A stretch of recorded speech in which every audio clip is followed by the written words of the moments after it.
কিছুদিন সংসার ভালোই চলল। কয়েক মাস অতিবাহিত হওয়ার পরে বউ শাশুড়ির যুদ্ধ শুরু হয়ে গেল। ছেলের বউরে মা সহ্য করতে পারে না, মারে ছেলের বউ সহ্য করতে পারে না। ছেলেটা বাড়িতে এসে প্রথম মারেও ধমক দেয়, বউরেও ধমক দেয়। কিন্তু ছেলেটা হঠাৎ করে বাড়িতে এসে দেখে একদিন তার বউ নাই। কিছু কিছু ছেলে আছে বউ পাগল, শোনেননি? তো এই ছেলেটা বলতেছে, মা বউ কোথায়? বলছে, তোর বউ সব ঝগড়া করে চলে গেছে বাবা, তোর শ্বশুর বাড়িতে আমি আর জানি না। ছেলেটা বউ আনতে গেছে, তখন বলতেছে চলো বাড়ি যাবা না? তখন বল, যাইতে দেরি আছে, যাইতে রাজি আছি যদি তুমি তোমার মাকে নিজের হাতে মারো। স্বামী স্ত্রীর দাম্পত্য জীবনে সুখ আর আমার আরামায়েশের অভাব ছিল না। সংসার ছিল গরিবের, কিন্তু ভালোবাসাটা অনেক ছিল। তাদের দাম্পত্য জীবনের স্বামী স্ত্রীর মহব্বত ভালোবাসার ফসল হিসাবে আল্লাহ তাআলা একটা পুত্র সন্তান দান করলেন। ছেলেটার যখন 4 বছর বয়স হলো, ছেলেটার বাবা মারা গেল। মহিলা টেনশনে পড়ে গেল, হারে স্বামী আমার মারা গেল, অন্য জায়গায় যদি আমি বিয়েটা বসি, অন্য জায়গায় যদি বিবাহ করি, সে যদি আমার ছেলেটাকে দেখতে না পারে, ওরে যদি আদর যত্ন না করতে দেয়, আমি মা হয়ে এটা তো সহ্য করতে পারবো না। অতএব সন্তানের মুখের দিকে তাকায়া যৌবনের এই সুন্দর দিনটা আমি কোরবানি করব। এইবার মহিলা মানুষের বাড়িতে বাড়িতে কাজ করে ছেলেটাকে লালন পালন করতে লাগলেন। ছেলেটাকে যখন যুবক হয়ে গেল, ওই ছেলের নিত্যদিনের কাজ হলো আখের খেতে গিয়ে আখের গাছগুলো কেটে কেটে বাজারে বিক্রি করা। কথা বোঝেন? রাগ করতেছেন? মা তখন ছেলেটার বিবাহের ব্যবস্থা করলো, সুন্দরী একটা মেয়ের সাথে বিবাহ করাইলো। কিছুদিন সংসার ভালোই চলল। কয়েক মাস অতিবাহিত হওয়ার পরে বউ শাশুড়ির যুদ্ধ শুরু হয়ে গেল। ছেলের বউরে মা সহ্য করতে পারে না, মারে ছেলের বউ সহ্য করতে পারে না। ছেলেটা বাড়িতে এসে প্রথম মারেও ধমক দেয়, বউরেও ধমক দেয়। কিন্তু ছেলেটা হঠাৎ করে বাড়িতে এসে দেখে একদিন তার বউ নাই। কিছু কিছু ছেলে আছে বউ পাগল, শোনেননি? তো এই ছেলেটা বলতেছে, মা বউ কোথায়? বলছে, তোর বউ সব ঝগড়া করে চলে গেছে বাবা, তোর শ্বশুর বাড়িতে আমি আর জানি না। ছেলেটা বউ আনতে গেছে, তখন বলতেছে চলো বাড়ি যাবা না? তখন বল, যাইতে দেরি আছে, যাইতে রাজি আছি যদি তুমি তোমার মাকে নিজের হাতে মারো। ছেলেটা এতই বউ পাগল, বলতেছে ঠিক আছে চল, মারে শাসন করবো। এইবার ছেলেটা বাড়িতে আসে। কিছুদিন পরে যখন আবার ঝগড়া লাগছে, কোনো কথা নাই, মারে ধরে পিটায়। বইয়ের পক্ষ নিয়ে কারে পিটায়? মারে পিটায়। এরকম বউ ভক্ত ছেলে আছে না, বইয়ের পাগল। বউ যদি কই দাঁড়িয়ে থেকে পেশাব করো, তাই করে। কথা বলেন না কেন? পুরুষ মানুষ আপনি ব্যালেন্স করে চলতে হবে। মায়ের ভালোবাসা মায়ের কাছে, বইয়ের ভালোবাসা বইয়ের কাছে। বউ যতই বুঝাক, তোমার মা বাবা আর কি ছেলে মেয়ে নাই, তারা দেখবে, সব দায়িত্ব কি তোমার? যতই বুঝাক সব শুনবেন বলদের মতো। বউরে বুঝাবেন যে পৃথিবীর সবচেয়ে বোকা পুরুষ আপনি। কথা কন, বউয়ের কাছে চালা খাওয়ার দরকার আছে? বউরে বুঝাবেন যে আমি বোকা, আমি কিচ্ছু বুঝি না। বউ বলতে পারে তোর মা বাবার জন্য খরচ করবি না, তোর ভাই বোনের জন্য খরচ করবি না, কিন্তু মনে রাখবেন রক্তের আত্মীয় স্বজনের জন্য খরচ করলে সম্পদ কমে না বাড়ে, আল্লাহ সম্পদ বাড়ায় দেবে। সুবহানাল্লাহ কন।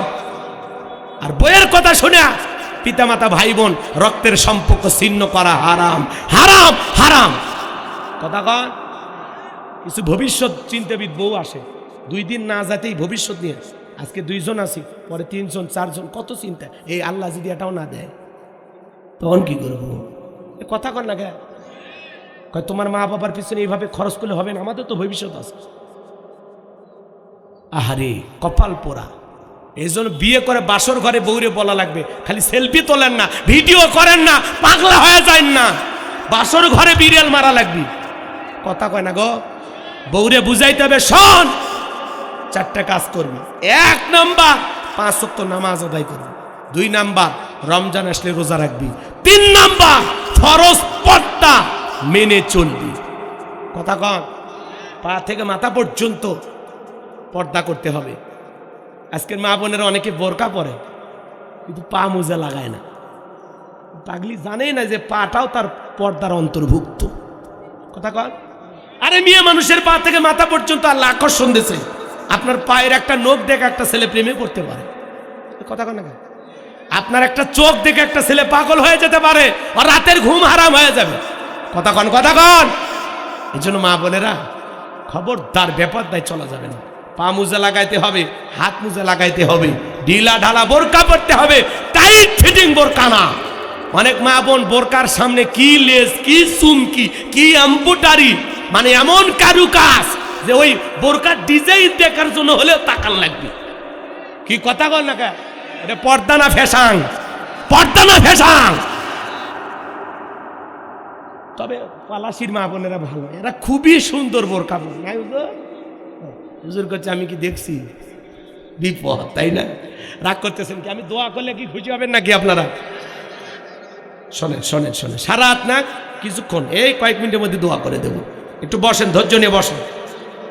এইবার শোনেন, এর বউ আবার রাগ করে চলে গেছে। এইবার স্ত্রীর কাছে যা বলতেছে, কি ব্যাপার? ভাই সংসার করলে হয় তোর মা থাকবে, না হলে আমি থাকবো, এরকম বউ বলে না? এই ছেলেটা বলতেছে, কি বলতে চাও তুমি, কি বলতে চাও? তখন বলতেছে, শোনো, তুমি যদি সংসার আমার নিয়ে করো তাহলে আমার বাপের বাড়িতেই থাকো, আর যদি মনে করো তোমার বাড়িতে নিয়ে যাবা তাহলে ওই বাড়িতে তোমার মাকে রাখা যাবে না। তোমারে কি করব? কই তুমি বুঝবা না, আমি মেয়ে মানুষ, আমার কাছে একটা কৌশল আছে, যদি তুমি শোনো তাহলে আমি বলবো। ছেলেটা বললে, বলো। এইবার স্ত্রী ডেকে বলে, শোনো, আজকে এখান থেকে যাওয়ার পথে বাজার থেকে তুমি কমলা কিনবা, কমলা কিনে বাড়ির দরজায় যাবা, মারে ডাক দিবা, মার মুখে নিজের হাতে কমলা তুলে খাওয়াইবা, মার পা ধরে ক্ষমা চাইবা, এরপরে যা যা করার আমি তোমারে বলে দিচ্ছি। স্ত্রী কথা শুনে যখন বাড়িতে আসলেন, কমলা কিনে দরজায় ডাক দেয়, মা দরজা খুলে দাও। মা ডেকে বলে, না বাবা, তোর আঘাতের চিহ্নগুলো দিয়ে এখন রক্ত পরে, পুষ পরে, আমি আর তোর হাতের মার খাইতে পারবো না। মা দরজা খুলতে চায় না। ছেলেটা কাকুতি মিনতি করে ডাক দেয়, মা আর মারবো না, মা তোর পা ধরে আমি ক্ষমা চাইব। মায়ের দিল তো নরম, কয়েকবার যখন দরজায় মা মা বলে ডাক দিয়েছে, দুঃখিনী মা দরজা খুলে দিয়েছে। এইবার ছেলেটা মার পার জড়ায় ধরে কান্দে আর ডেকে বলে, মা অনেক বড় বেয়াদবি করেছি, মামারে তুমি মাফ করে দিও। মার পা ধরে ক্ষমা চায়। মা ডেকে বলে, বাবা নিজের ভুল যেহেতু বুঝতে পেরেছিস, তোর জায়গা আমার পায়ে না, তোর জায়গা আমার বুকে আয়। ছেলেটা এবার মার বুকে গেলেন।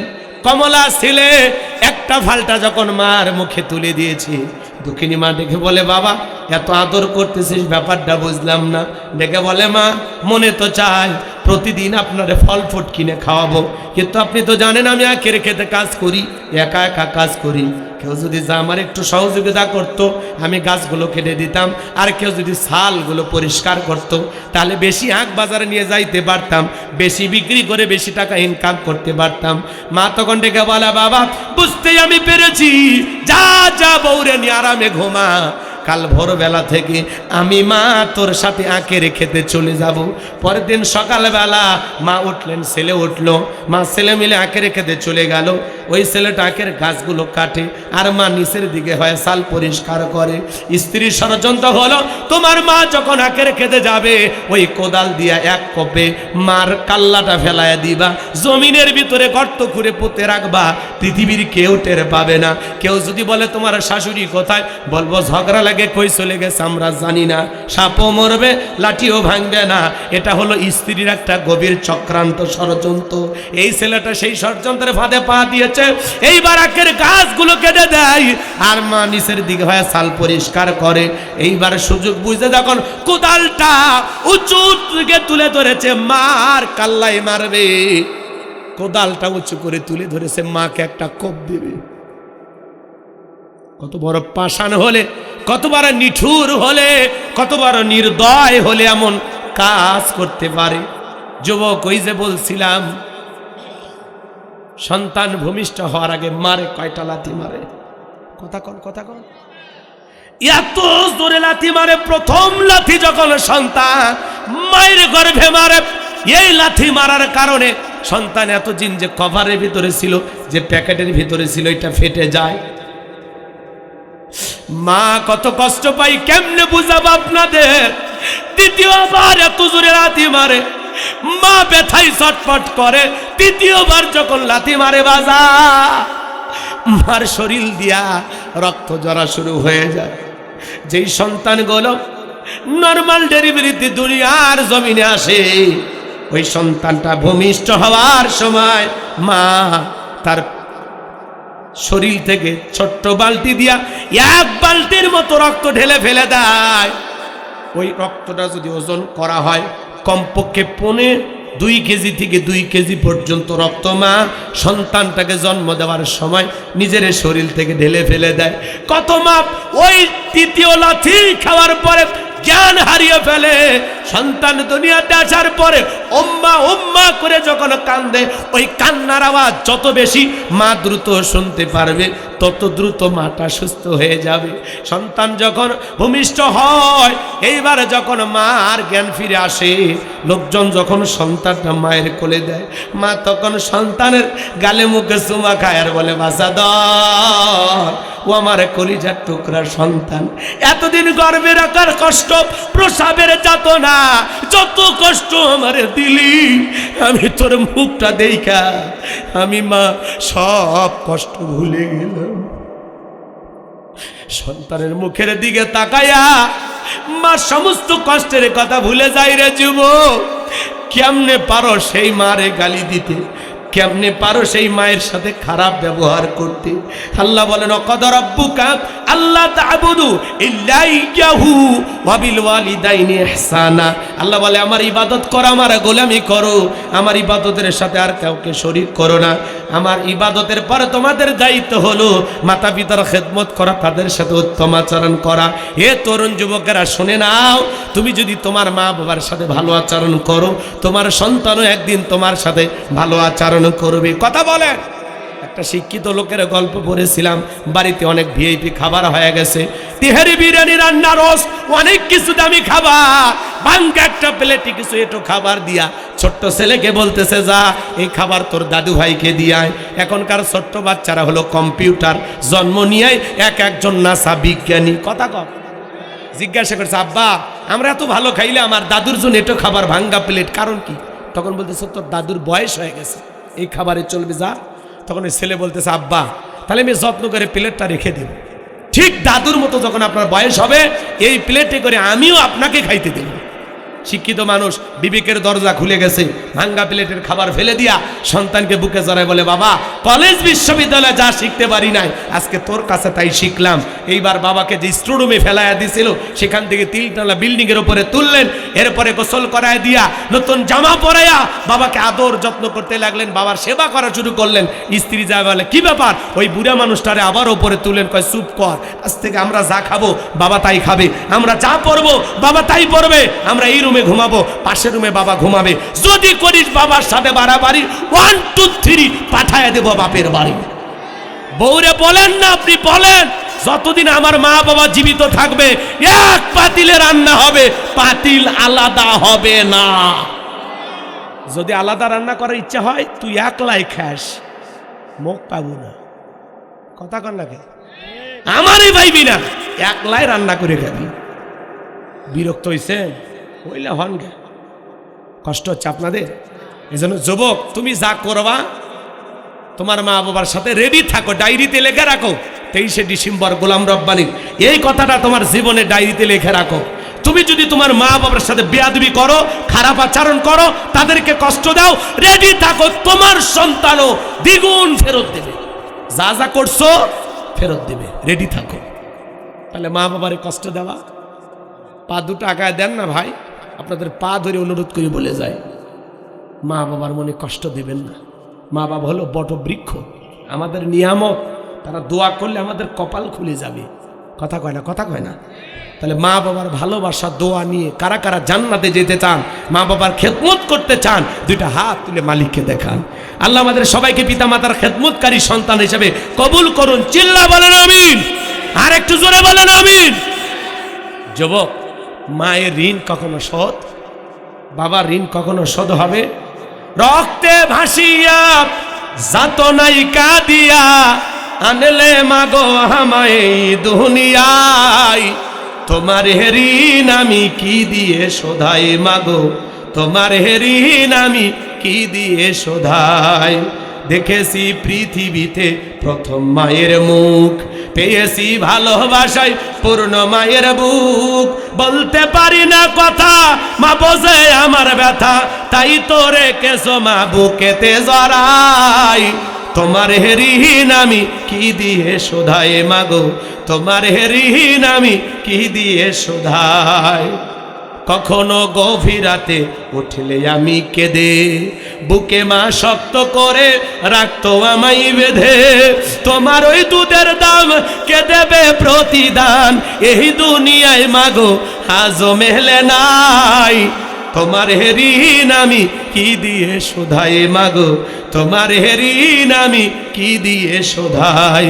বিদেশে সন্তানের যদি বিপদ হয়, দুঃখিনী মায়ের অন্তর কভু কান্দে কয়, কোথায় আছো মাওলায় আমার খুলে দাও দয়ার দুয়ার, আদরের মানিক আমি বুকে ফিরে চাই। তোমার ঋণ আমি কি দিয়ে শোধাই। তো জোরে কর না মারহাবা। মায়ের ঋণ শোধ হবে না। মা বাবার মনে কষ্ট দেওয়া কি পিতা মাতা কি নিয়ামত, যাদের চেহারার দিকে তাকাইলে আমল নামায় আল্লাহ কবুল হজের সব লিখে দেয়। সুবহানাল্লাহ। কাবার দিকে তাকাইলে সব পাওয়া যায়, মা বাবার চেহারার দিকে তাকাইলেও সওয়াব পাওয়া যায়। সুবহানাল্লাহ। আরে ঘরের মধ্যে তো আপনার কাবা, ঠিক নিজের মা বাবারে ভাত দেয় না, পীরের পূজা করে। নিজের মা বাবারে খবর নেয় না, পীরের ভক্ত হয়ে গেছে। ভণ্ডামি বাদ দাও, আগে ঘরের পীর ঠিক কর, আগে মা বাবার সেবা করো, খেদমত করো। মা বাবার দোয়া নাই, তকদির খুলে যাবে। মা বাবার দোয়া নেন। আল্লাহ আমাদের বুঝ দান করো। জোরে কোন আমিন। কষ্ট পাইছেন? কথাগুলো কি শেষ করবো না দোয়া করবো বলেন? এরপরে লোকমানে হাকিম তার কলিজার টুকরা সন্তানকে বলতেছেন, কত সুন্দর করে কথা। আল্লাহ তাআলা বলেন, ইয়া বুনাইয়া ইন্নাহা ইন তাকুম মিসকালা হাববাতিন মিন খারদালিন ফাতাকুম ফি সাখরাতিন আও ফিস সামাওয়াতি আও ফিল আরদি ইয়াতি বিহাল্লাহ ইন্নাল্লাহা লাতীফুন খবীর। আল্লাহু আকবার। আল্লাহ ডেকে বলতেছেন, লোকমানে হাকিম তার সন্তানকে বলতেছেন, ও আমার সন্তানেরা, আমার কলিজার টুকরা সন্তানেরা শোনো, তুমি যদি সরিষার দানার পরিমাণে কোনো ভালো কাজ করো কিংবা মন্দ কাজ করো, হোক না সেটা আকাশে কিংবা মাটির নিচে কিংবা পাহাড়ের কোনো গর্তে, যেখানে যা করো না কেন, সন্তানকে বলতেছে বাবা, সেটা যদি শিলা গর্ভে থাকে, আকাশে থাকে কিংবা মাটির নিচে থাকে, যেখানে যা করো না কেন, তুমি যদি সরিষার দানার পরিমাণও ভালো কাজ করো, আল্লাহ ওইটাও আমল নামায় লিখে রাখবে। আবার তুমি যদি সরিষার দানার পরিমাণও খারাপ কিছু করো, আল্লাহ ওইটাও লিখে রাখবে। আল্লাহ হলো সূক্ষ্মদর্শী, আল্লাহ সর্ববিষয়ে তোমার খবর রাখেন, সব বিষয়ের খবর জানেন তিনি কে? ইন্নাল্লাহা লাতীফুন খবীর। সর্ববিষয়ে তিনি খবর রাখেন। তুমি যা করতেছো, এ যুবক, মনে করো না জঙ্গল প্রেম করার জন্য মঙ্গল, জঙ্গলে কেউ না দেখলে একজন দেখেন, তিনি কে? তুমি হেলিকপ্টারে উঠে গুনাহ করতেছো না বিমান উঠে গুনাহ করতেছো, পানি নিচে যা গুনাহ করতেছো না স্কুলের ওই পাশে যা গুনাহ করতেছো, কথা কর না কেন? আপনি যেখানেই বসে গুনাহ করেন না কেন, যেই জায়গায় বসে গুনাহ করেন না কেন, আল্লাহর ফেরেশতারা সব রেকর্ড করে রাখতেছে। কথা বলেন ঠিক কি না? কুল্লু নাফসিন বিমা কাসাবাত রহিনা।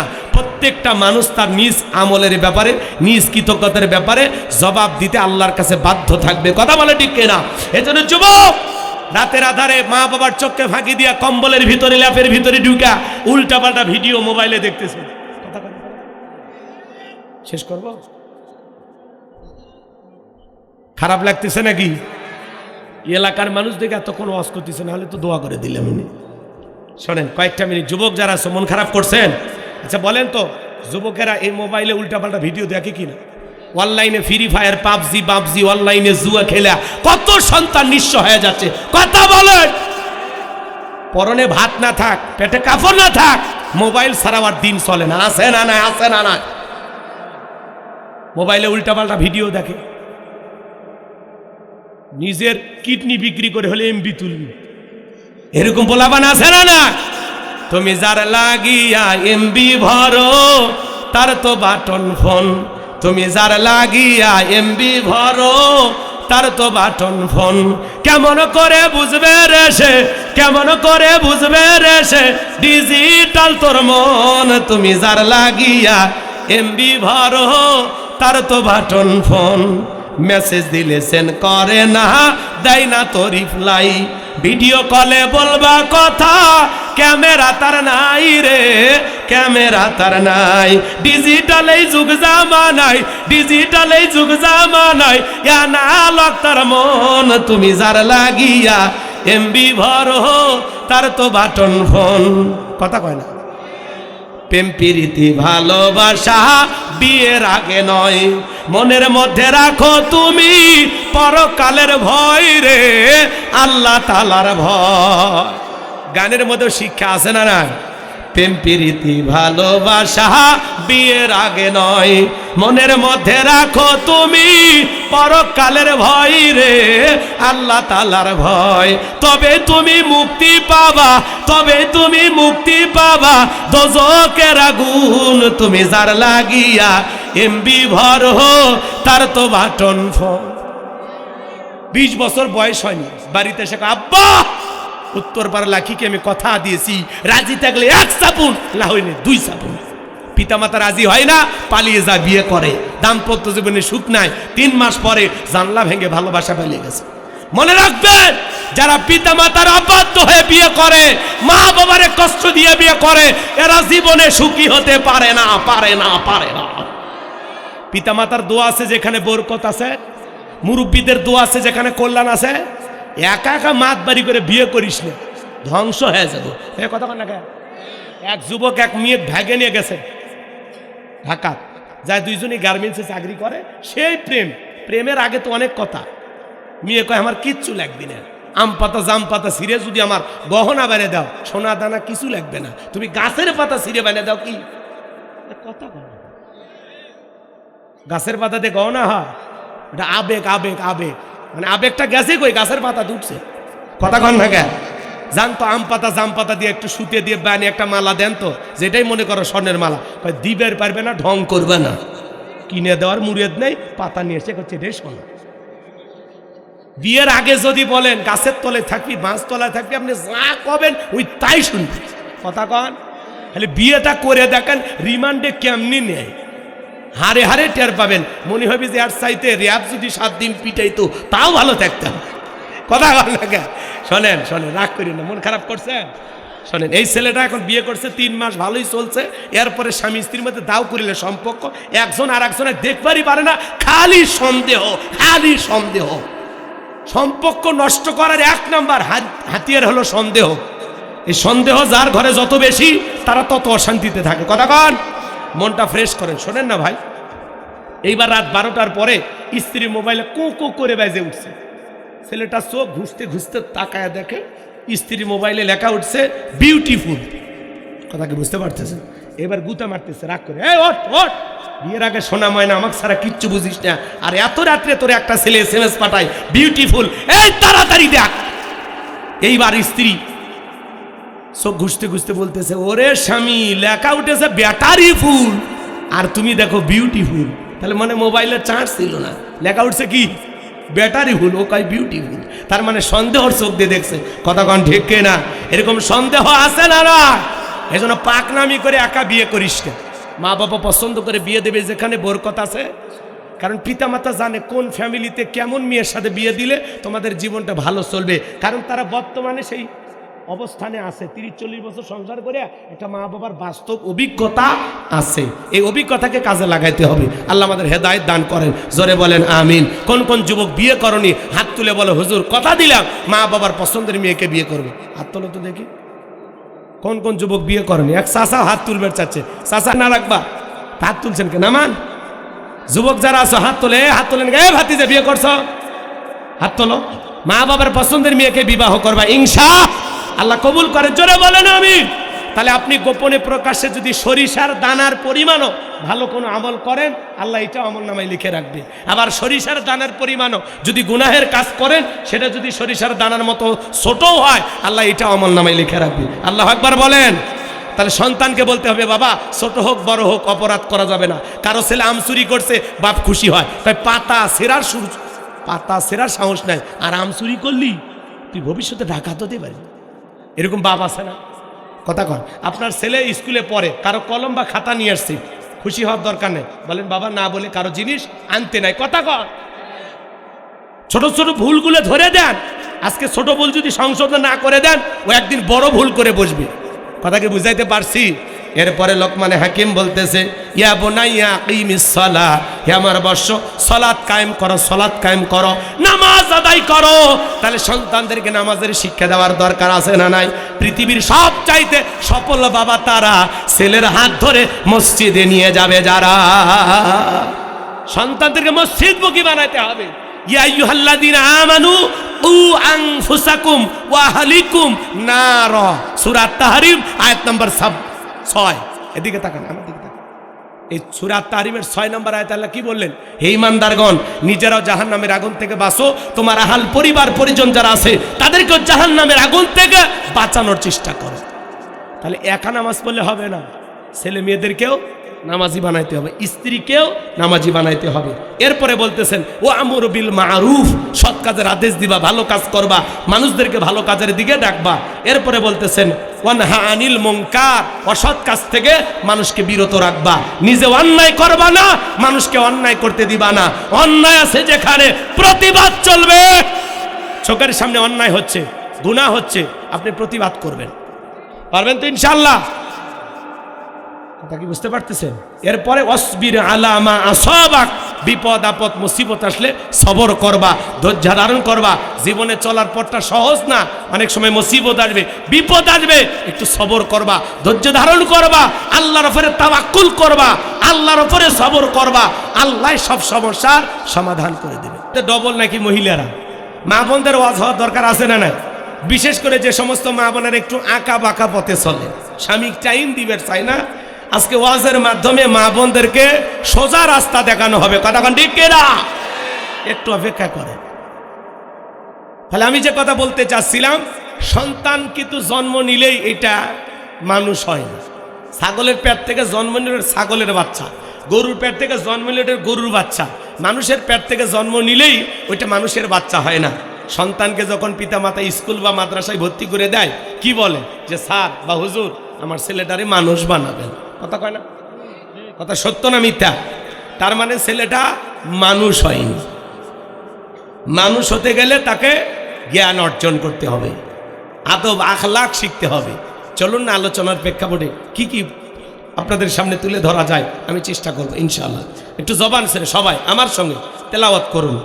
আউযু বিল্লাহি মিনাশ শাইতানির রাজিম, বিসমিল্লাহির রাহমানির রহিম। বিতাড়িত মুর্দাত শয়তানের কাছ থেকে আল্লাহ পাকের কাছে আশ্রয় প্রার্থনা চাচ্ছি। পরম করুণা সিমদালু আল্লাহ তাআলার নামে শুরু করছি। সূরার নাম লোকমান, মনে থাকবে তো ইনশাআল্লাহ। আমার আল্লাহ রাব্বুল আলামিন বলেন, ওয়ালাকাদ আতাইনা লুকমানাল হিকমাতা আনিশকুরু লিল্লাহ ওয়া মান ইয়াশকুর ফাইন্নামা ইয়াশকুরু লিনাফসিহি ওয়া মান কাফারা ফাইন্নাল্লাহা গনিয়্যুন হামিদ। আরেকটু জোরে বলেন আল্লাহু আকবার। আমার আল্লাহ রাব্বুল আলামিন বলেন, আমি লোকমানে হাকিমকে হিকমত দিয়েছিলাম, জ্ঞান দিয়েছিলাম। এলেম আর জ্ঞান দেওয়ার মালিক কে? আরেকটু জোরে বলেন কে? আমার আল্লাহ রাব্বুল আলামিন বলেন, ওয়ালাকাদ আতাইনা দাউদা সুলাইমানা ইলমা। একটু জোরে কোন আল্লাহু আকবার। আমার আল্লাহ রাব্বুল আলামিন ডেকে বলেন, আমি পয়গাম্বার দাউদ এবং সুলাইমানকে এলেম দিয়েছিলাম, জ্ঞান দিয়েছিলাম। তাহলে নবী রাসূলদেরকেও এলেম আর জ্ঞান দিয়েছেন তিনি কে? আল্লাহ। নবী দাউদ আলাইহিস সালামকে আল্লাহ তাআলা একটা কিতাব দিয়েছিলেন, যেই কিতাবের নাম জাবুর। পয়গাম্বার যখন জাবুর কিতাব তেলাওয়াত করতেন, সমুদ্রের মাছগুলো পর্যন্ত কিনারায় ভিড় জমায়ে দিত তার তেলাওয়াত শোনার জন্য। বলুন সুবহানাল্লাহ। এত মিষ্টি কণ্ঠ আল্লাহ তাআলা দাউদ আলাইহিস সালামকে দান করেছিলেন। সে আল্লাহর নবী দাউদ একদিন আল্লাহ তাআলাকে ডেকে বলতেছেন, আল্লাহ আমার জানতে বড় ইচ্ছা হয় আমার পরবর্তীতে আপনি কাকে ফিলিস্তিনে বাদশাহী দান করবেন। আমার আল্লাহ ডেকে বলে, পয়গম্বর তোমার পরবর্তীতে আমি আল্লাহ রাব্বুল আলামিন তাকে ফিলিস্তিনের বাদশাহী দান করব। আমার পক্ষ থেকে নিয়ামতে বড় একটা সিন্ধুক যাবে, ওই সিন্ধুকের ভেতরে তিনটা জিনিস থাকবে, কোনটার নাম কি, কোনটা দিয়ে কি কাজ হবে, যে বলে দিতে পারবে বুঝতে পারবেন পয়গম্বর আমি আল্লাহ রাব্বুল আলামিন তাকেই ফিলিস্তিনের বাদশাহী দান করব। জোরে বলুন আল্লাহু আকবার। আল্লাহ নবী দাউদ আলাইহিস সালাম তার জাতির মানুষদেরকে একত্রিত করে দাওয়াত দিতে লাগলেন, ও দেশের জনগণ শোনো দিয়া মন, আমি আল্লাহর নবী দাউদ তোমাদেরকে একটা প্রশ্ন করতে চাই। আল্লাহর পক্ষ থেকে একটা নিয়ামতে ভরা সিন্ধুক আসবে, ওই সিন্ধুকের ভিতরে তিনটা জিনিস কি কি থাকবে, কোনটার নাম কি, কোনটা দিয়ে কি কাজ হয়, তোমরা কি কেউ বলতে পারবা? পয়গম্বরের সামনে থাকা হাজার হাজার মানুষ মাথা নত করে চলে গেল, একটা প্রশ্নের উত্তর কেউ দিতে পারলো না। বলুন আল্লাহু আকবার। আল্লাহ নবী দাউদ আলাইহিস সালাম এইভাবে বেশ কয়েকদিন প্রচার চালাইতে লাগলেন, কোনো মানুষই যখন বলতে পারল না, পয়গম্বর চিন্তা করলে এতদিন বাহিরে প্রচার করলাম, এই কথাটা ঘরের ভিতরে প্রচার করা দরকার। এইবার আল্লাহ নবী দাউদ আলাইহিস সালাম তার ছেলে মেয়েদেরকে একত্রিত করলেন। আল্লাহ নবী দাউদ আলাইহিস সালাম তার ছেলে মেয়ের সংখ্যা ছিল 40 জন। জোরে কোন মারহাবা। কয়জন? আর আমাদের স্লোগান সন্তান দুইটার বেশি নয়, একটা হইলে ভালো হয়। আর আমার স্লোগান না হইলে আরো ভালো হয়, খালি টোনার টুনি, মরার পরে কান্দারও কেউ নাই, বাসে থাকতে ডিস্টার্ব করারও কেউ নাই। কথা কয় না কেন? সন্তান দুইটার বেশি নয়, একটা হইলে ভালো হয়। এই স্লোগান মুসলমানের স্লোগান না, এটা তামাম পৃথিবীর ইহুদি খ্রিস্টানেরা কৌশল করে মুসলমানের মাথার মধ্যে এই ভাইরাস ঢুকে দিয়েছে। কারণ তামাম পৃথিবীর জালেমেরা চায় মুসলমানের সংখ্যা কমুক না বাড়ুক। কারণ জালেমেরা আজকে পুরো পৃথিবীতে 700 কোটির উপরে মানুষ, এর মধ্যে মাত্র 200 কোটি মুসলমান।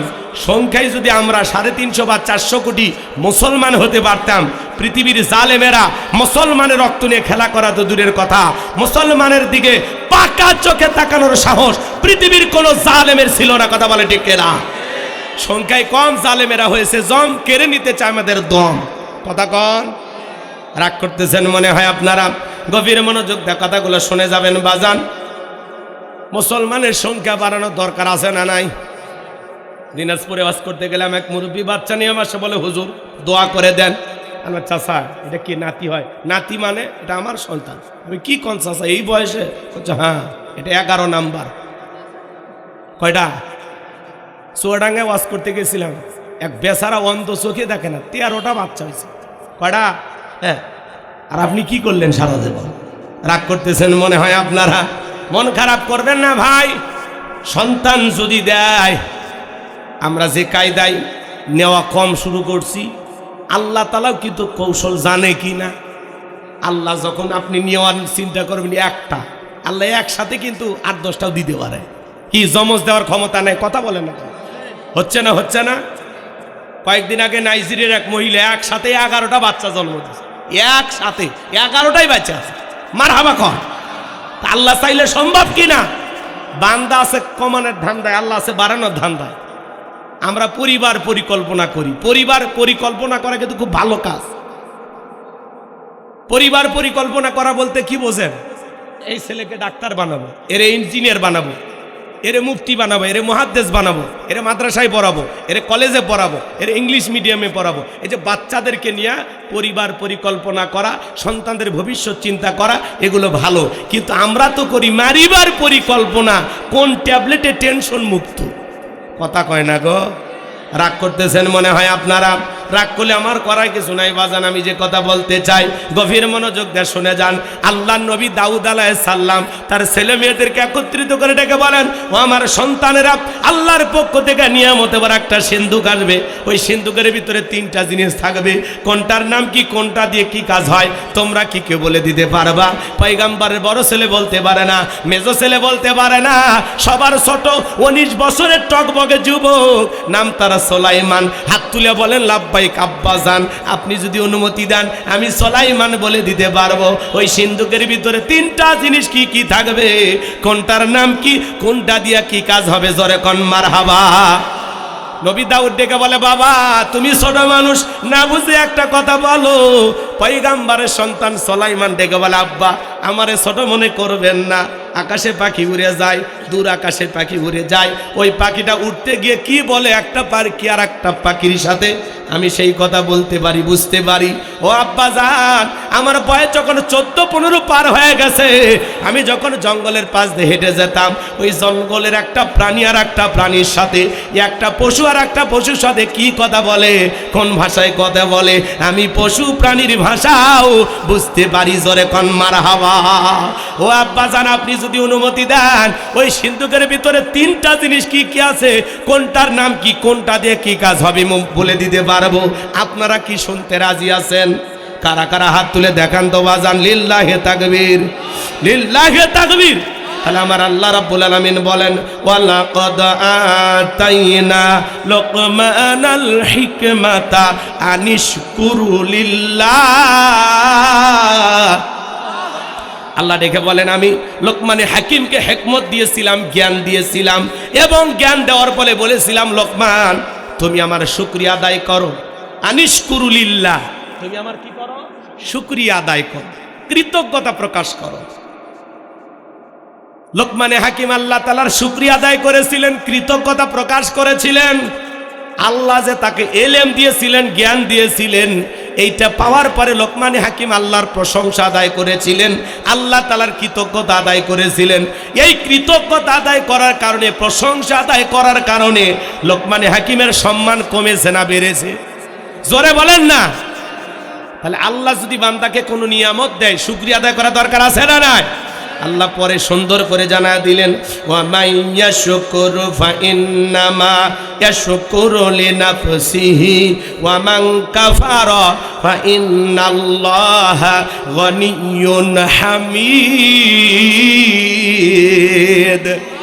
আমার আল্লাহ ডেকে বলেন, যারা প্রশংসা আদায় করে সে তার নিজের জন্য আদায় করে, আর যারা প্রশংসা আদায় করে না, তাদের জেনে রাখা উচিত আমি আল্লাহ অমুখাপেক্ষী, আমি আল্লাহ নিজেই প্রশংসিত। বলুন সুবহানাল্লাহ। তাহলে প্রশংসা আদায় করলে কার লাভ?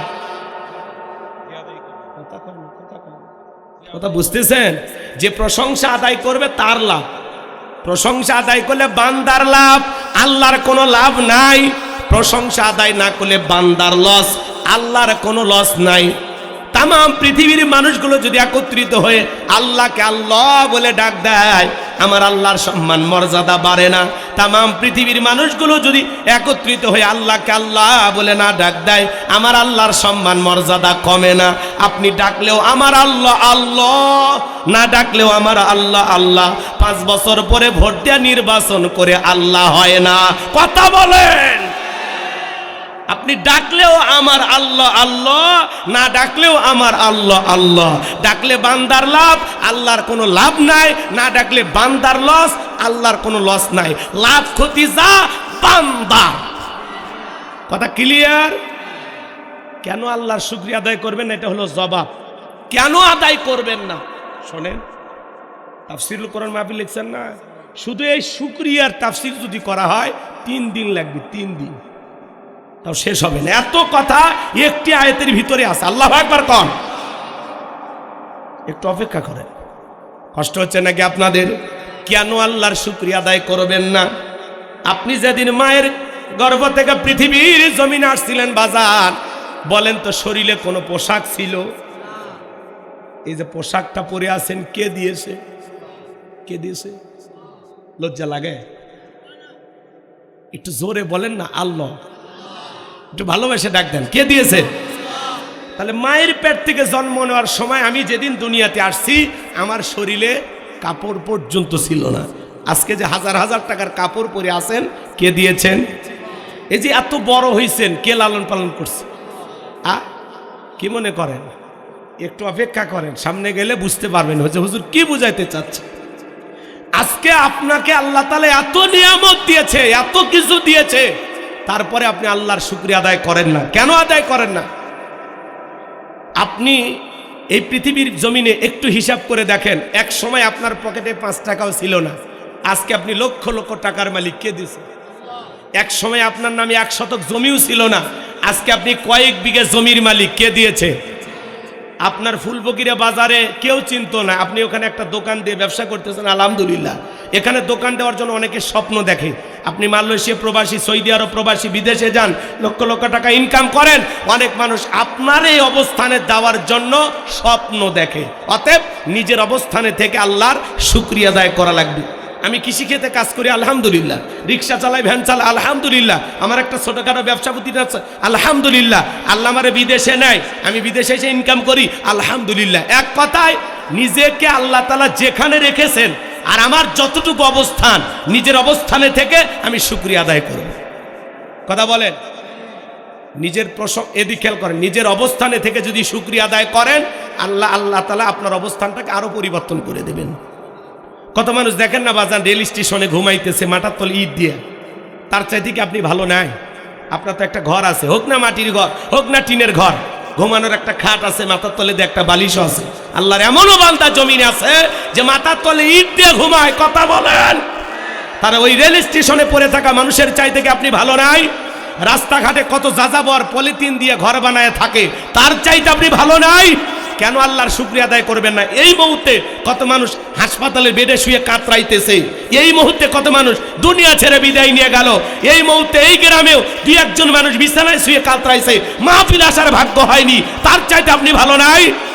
কেন আল্লাহর শুকরিয়া আদায় করবেন না?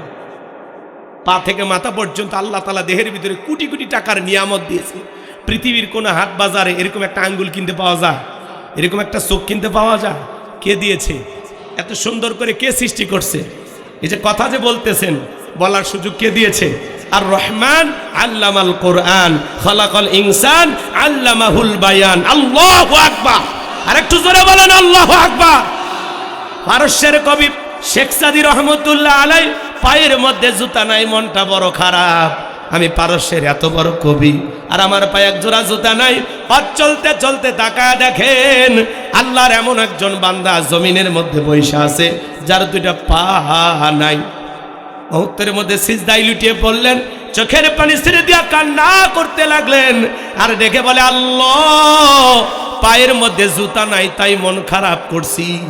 এই জমিনে তোমার এমনও বান্দা আছে যার দুটা পা নাই। আল্লাহ, আমি বড় অকৃতজ্ঞ, আমারে তুমি মাফ করে দিও। এই কথা বলে শেখ সাদী রহমতুল্লাহ আলাইহি সিজদায় অজরে চোখের পানি ছেড়ে দিয়া আল্লাহর কাছে কাঁদলেন আর শুকরিয়া আদায় করলেন। কুড়িগ্রাম জেলে একবার ওয়াজ করতে গেছিলাম বাজান, আমার সাথে অন্ধ হাফেজ সাহেব ওয়াজ করলেন, খাওয়া দাওয়া করতেছিলাম একসাথে, হঠাৎ করে বিদ্যুৎ চলে গেল। আমি বললাম, ভাই তাড়াতাড়ি আলোর ব্যবস্থা করেন, প্লেটের মধ্যে অনেক খাবার আছে, খাইতে গিয়ে সমস্যা হতে পারে। অন্ধ হাফেজ সাহেব আমার হাতটা ধরে বলে, হুজুর 52 বছর হয়ে গেল আমার বয়স, 52 বছর ধরে আমার চোখে কোনো আলো নাই, বিদ্যুৎ নাই। ও হুজুর, যে মা আমাকে জন্ম দিয়েছে, মাটা দেখতে কেমন আমি জানি না, আমার বাবা দেখতে কেমন আমি জানি না। বড় হওয়ার পরে আমি বিবাহ করছি, মা বাবা বিবাহের ব্যবস্থা করে দিয়েছে। আমার স্ত্রীটা দেখতে কেমন, ফর্সা না কালা আমি জানি না। আল্লাহ আমাকে অনেকগুলো সন্তান দিয়েছে হুজুর, ছেলেগুলোর চেহারা কেমন আমি জানি না, মেয়েগুলোর চেহারা কেমন আমি জানি না। ও হুজুর, আসমানটা দেখতে কেমন আমি জানি না, জমিনটা দেখতে কেমন আমি জানি না। আল্লাহ আমারে ফর্সা বানাইছে না কালা বানাইছে আমি জানি না হুজুর। আল্লাহ এই পৃথিবীর জমিনে আমার চোখের আলো দেয় নাই, আমি মন খারাপ করি নাই। কিয়ামতের ময়দানে যেদিন আল্লাহ তাআলা আমার চোখের আলো ফেরায়া দেবে, সেই দিন চোখের আলো পাইয়া সর্বপ্রথম জানো আমি আমার চোখ দিয়ে আমার মালিক আল্লাহকে দেখতে পাই। একটু চিৎকার মেরে বলুন সুবহানাল্লাহ। একটা অন্ধ ব্যক্তির সান্ত্বনা কোথায়? অন্ধ মানুষ কোরআনের হাফেজ, আর চোখ থাকার পরে দেখেও কোরআন পড়তে পারি না। কথা বলেন, এই চোখের হক কি আদায় করলাম? কত মানুষ আহারে বাবা কথা বলতে পারে না, কত মানুষ দুইটা হাত অচল, আমরা কি বলি লুলে, দুইটা পা চলতে পারে না, ল্যাংরা বলেন, বলেন না। কান আছে, ডাক দেন দাদা দাদা, আদা বাড়িত নাই, কি কানটা ছসা, বয়রা কয়ে ডাক দেন না, কথা বলেন না ভাই, এরকম হচ্ছে কিনা বলেন। আহারে সব ঠিক, জবান দিয়ে কথা বলতে পারে, লোকটা বোবা। আল্লাহ আপনারে পুরুষ বানাইছে, মা বোন যারা শুনতেছে নারী বানাইছে, এর মাঝখানে আরো কিছু আল্লাহ বানায়। আল্লাহ চাইলে আপনাকে আমাকে হিজড়া বানাইতে পারতো না? কথা বলেন না ভাই?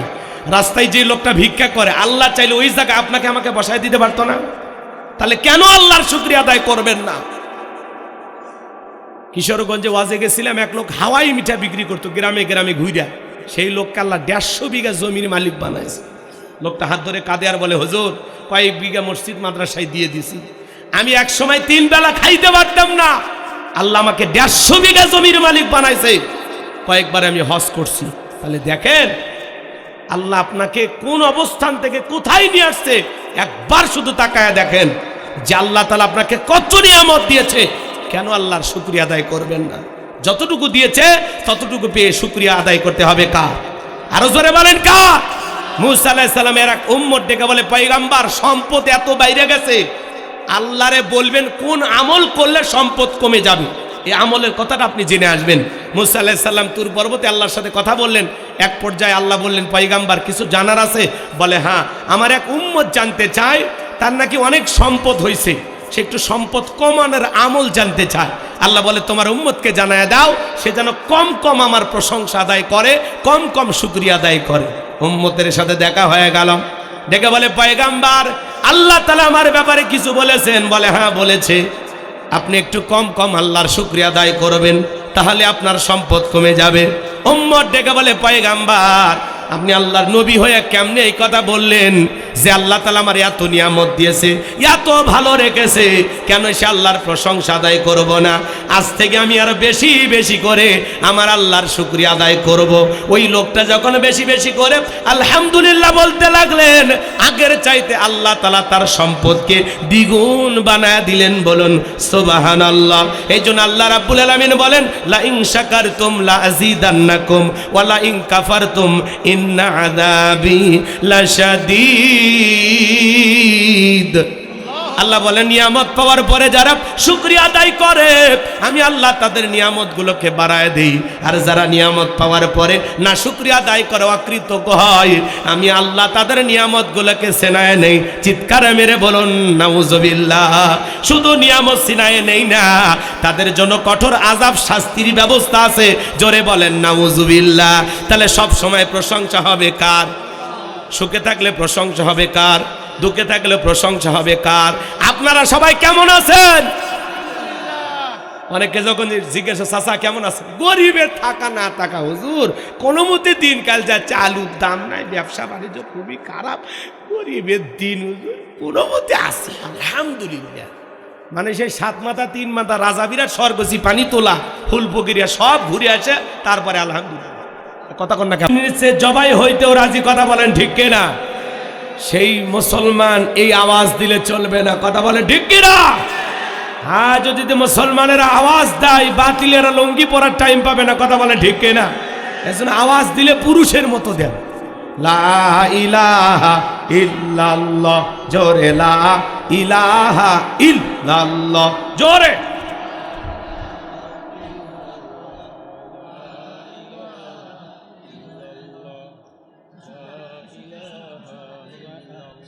জোরে লা ইলাহা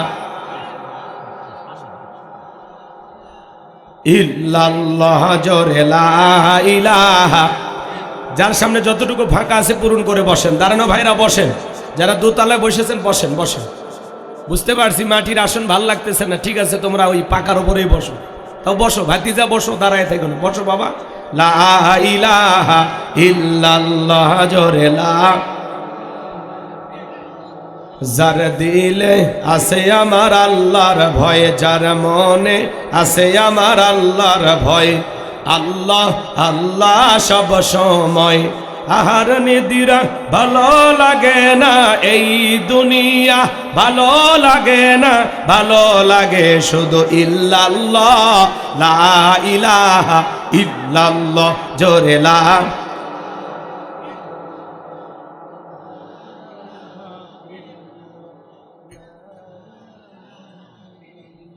জোরে লা ইলাহা লা ইলাহা ইল্লাল্লাহু মুহাম্মাদুর রাসূলুল্লাহ।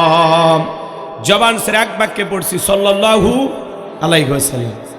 বাংলাদেশের ঐতিহ্যবাহী বগুড়া জেলার শিবগঞ্জ থানার অন্তর্গত পালাশী গ্রামবাসীর উদ্যোগে ঐতিহাসিক তাফসিরুল কোরআন মাহফিলের সম্মানিত সুযোগ্য অনারেবল প্রেসিডেন্ট, বিশিষ্ট শিক্ষাবিদ, শ্রদ্ধাভাজন ব্যক্তিত্ব জনাব আলহাজ মোহাম্মদ নজরুল ইসলাম, আল্লাহ পাক তার গোলামকে হায়াতে তৈয়বা সিয়াদে কুলিয়া দান করুন, চিল্লা বলুন আমিন।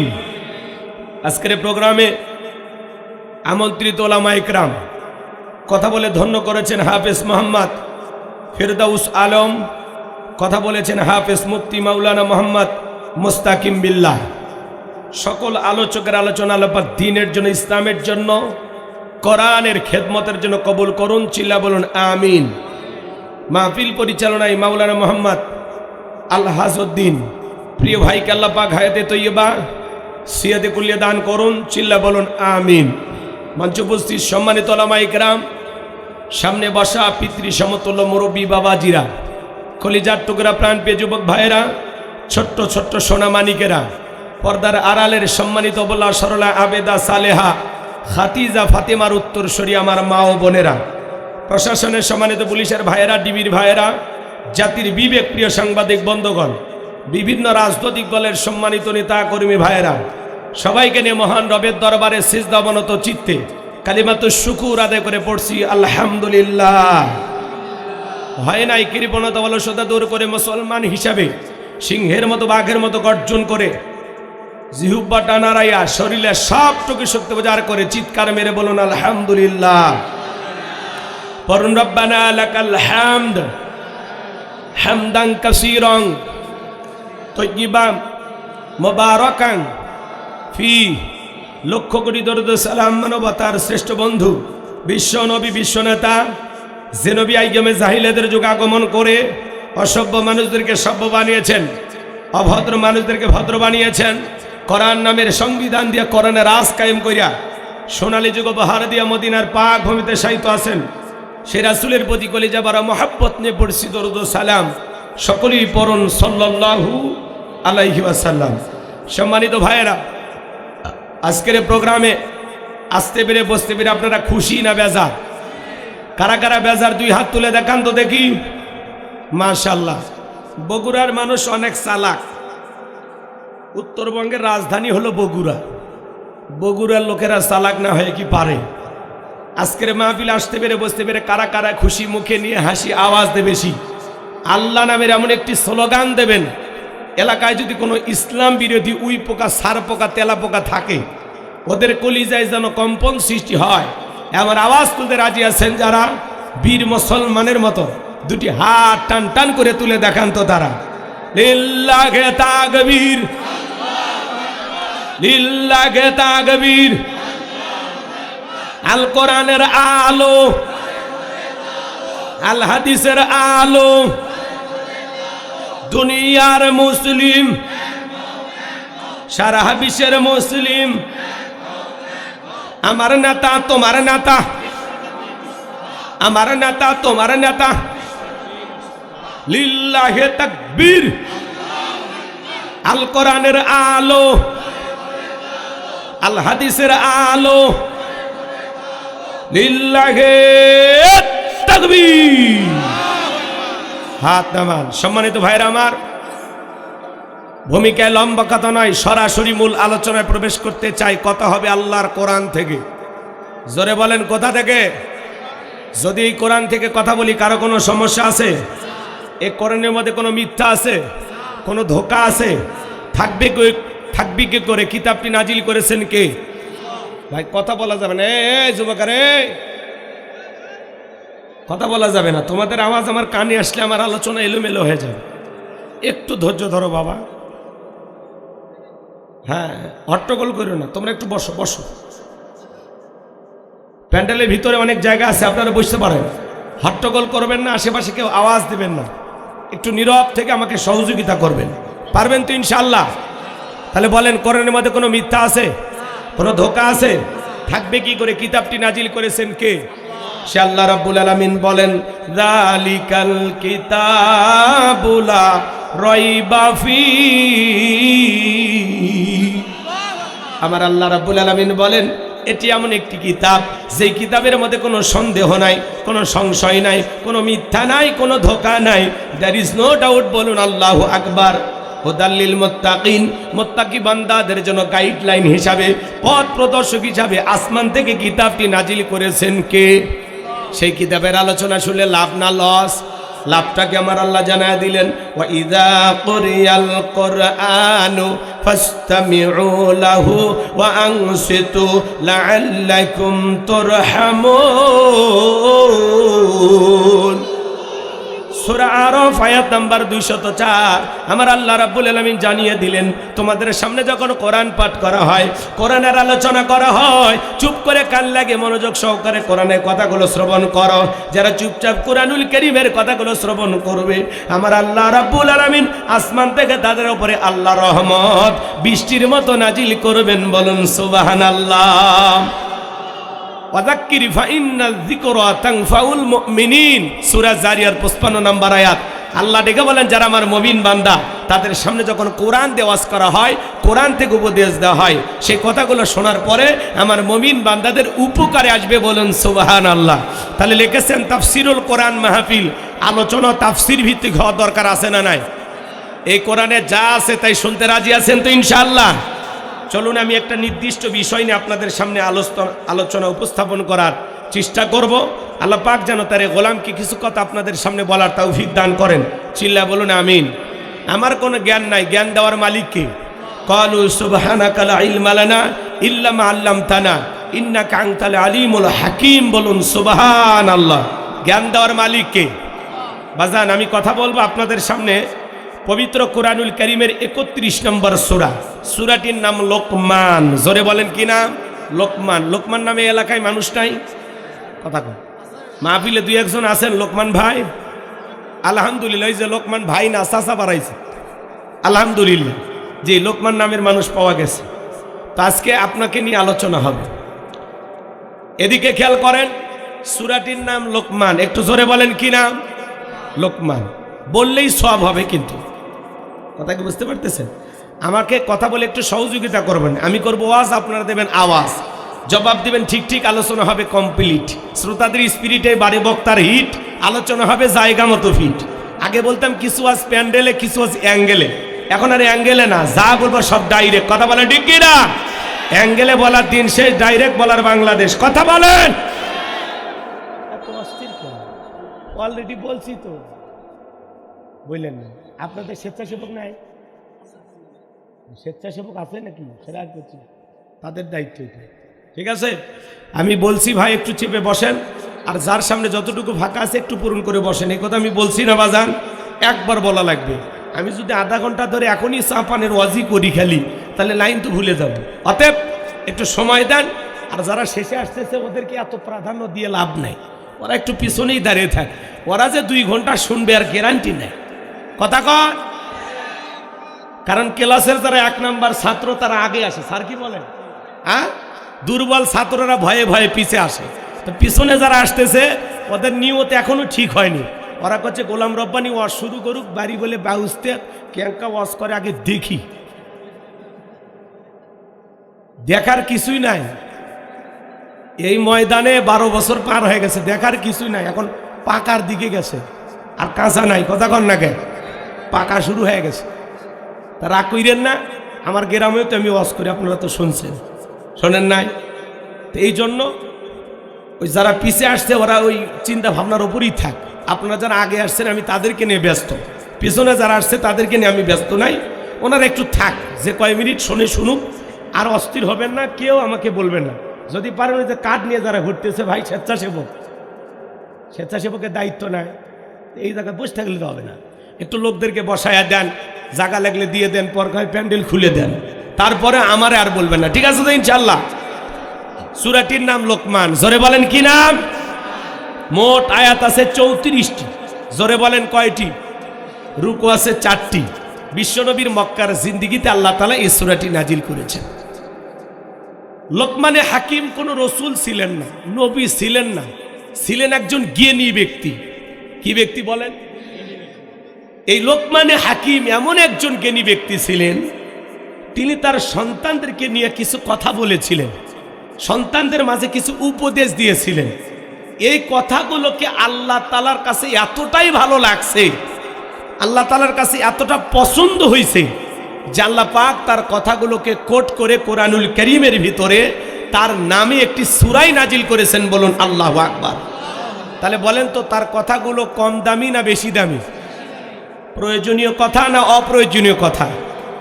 যদিও জমিনের একজন সাধারণ ব্যক্তি, কিন্তু আল্লাহ তাআলা তার কথাগুলোকে পছন্দ করে তাকে অসাধারণ ব্যক্তি বানায়া দিয়েছে। আল্লাহু আকবার বলেন। এই লোকমানে হাকিম ছিল একজন কৃতদাস, মানুষের বাড়িতে ছাগল চরণের কাজ করতেন। চেহারাটা ছিল কালো, অন্তর ছিল ভালো, তার জবানের কথাগুলো আল্লাহর কাছে পছন্দ হলো। এই জন্য আল্লাহ তাআলা তার নামে একটি সূরাই নাজিল করলো। চিৎকার মেরে বলুন আল্লাহু আকবার। সম্মানিত ভাইয়েরা আমার, এই লোকমানে হাকিম এমন একজন ব্যক্তি ছিল বাজান, ঠোঁটগুলো ছিল মোটা, চেহারাটা ছিল কালো, খুব বেশি লম্বা মানুষ ছিলেন না, দেখতে খাটো প্রকৃতির মানুষ ছিলেন। কিন্তু তিনি যখন মাঠের মধ্যে ছাগল ছেড়ে দিয়া আলোচনা শুরু করতেন, বয়ান বক্তব্য শুরু করতেন, হাজার হাজার মানুষ মুহূর্তের মধ্যে তার সামনে জড়ো হয়ে যেত। তিনি ময়দানে ছাগল ছেড়ে দিয়ে ওয়াজ শুরু করতেন, আর তার ওয়াজ শোনার জন্য শত শত মানুষ তার সামনে বসে যেত। তার মনিব একদিন বলল, লোকমান, লোকজন কি পাইছে তোমার কাছে? এত মানুষ কেন তোমার কাছে আসে? তো তাদেরকে জিজ্ঞাসা করলেন, তোমরা কেন লোকমানে হাকিমের কাছে আসো? বলে, আপনি তো জানেন না, আমাদের জীবন ঘনিষ্ঠ যে কোনো বিষয়ে যদি আমরা সমস্যায় পড়ি, লোকমানকে সে প্রশ্ন করলে লোকমান কি সুন্দর করে আমাদেরকে সে প্রশ্নের উত্তর দিয়ে দেয়, আমাদের সমাধান দিয়ে দেয়। লোকমানে হাকিমকে আল্লাহ তাআলা অনেক জ্ঞান দিয়েছেন, আমরা তার কাছে আসি জ্ঞানের কথা শোনার জন্য। সুবহানাল্লাহ কর। আমরা তার কাছ থেকে জ্ঞান সংগ্রহ করার জন্য আসি। তো অনেক লম্বা আলোচনা, ওই দিকে যাব না। লোকমানে হাকিমের জীবনী বা ঘটনা যদি বলতে চাই লম্বা হবে।